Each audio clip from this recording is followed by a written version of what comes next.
Зима настоящая в Архизе. Машины позаносило. Вот такие вот заснеженные леса, горы, дома. Где-то сантиметров 40 выпало внизу. Это уже немножко прекратился снегопад.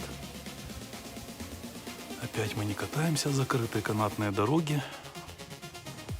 Ну, в любом случае, даже если откроют, то уже там такие толпы. И завтра должна быть погодка хорошая. Поедем завтра уже кататься.